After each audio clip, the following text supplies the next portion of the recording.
退休年龄调整到65岁，这是一个大势所趋，但是它一定得要一个漫长的缓冲期。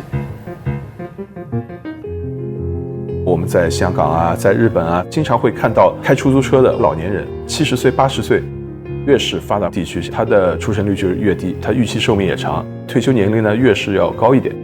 目前啊 ，OECD 国家的一个统计表明，平均的退休年龄，男性是64.6岁，女性是63.9岁。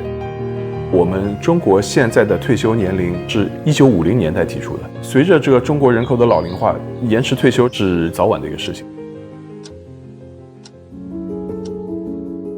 延迟退休啊，对于经济它有正面和负面的影响。有一些经济学家做过估算，在60岁的时候延迟退休1年，经济增长会提高0.2%。但是你不能够把这个退休年龄无限的往后延到67、68，大家身体很差，那么对于经济增长反而是不利的。延迟退休对于下一代的年轻人要不要孩子的决策也会产生影响。20、30岁的年轻人，他会考虑生下来谁带。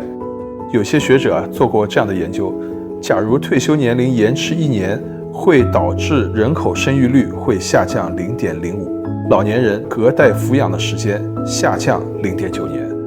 像上海比较市中心的这个地区啊，人口总和出生率只有0.6左右，比韩国还要低啊，很严峻的一个挑战。老年贫困是一个很大的问题。像滴滴打车，一旦你的年龄超过了55岁以后，你是没有办法注册滴滴打车的。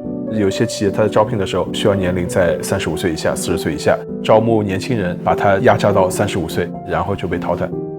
年龄歧视在这个方面，法律啊、制度啊需要进行更加的完善，至少能够把那么明目张胆的歧视去除掉。整个延迟退休制度它所面临的最核心的一个问题，劳动力市场就应该给这些人机会啊，60岁的人也应该能找到工作。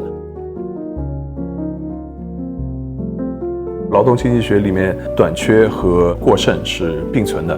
比如说在1990年代，纺织厂大量的人是下岗了，但同时互联网的兴起特别需要那个写代码的人，那么纺织厂的人会发现他的技能是不匹配的，每个人他的这个技能从一个产业转移到另外的一个产业，成本可能是很高的。对于中国来说，服务业其实还是欠缺人才的。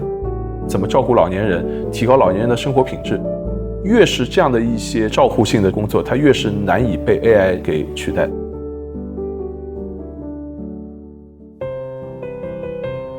国家怎么来支付个人的养老金？一种叫做现收现付制，一种叫做基金制。现收现付制它面临最大挑战就是人口年龄结构出现剧烈的这个变化的时候，年轻人他的负担就很重。这个基金制呢，是想要弥补这样的一个困难，把年轻人这点钱呢放到一个基金池里面，通过证券啊、保险啊各种各样的金融理财的运作，然后这一部分的利息呢去支付老年人这个退休金。但是最大的问题就是它的金融的风险，这笔钱是不能亏的，因为一旦亏了以后，没有钱给老年人发退休金了。全世界的养老金的制度啊，都在往一个方向走，3支柱模式。3支柱的好处是，哪怕是有一根支柱出了一点问题，那你好歹还有另外2根支柱。对于中国来说，其实也是想往这个方向走。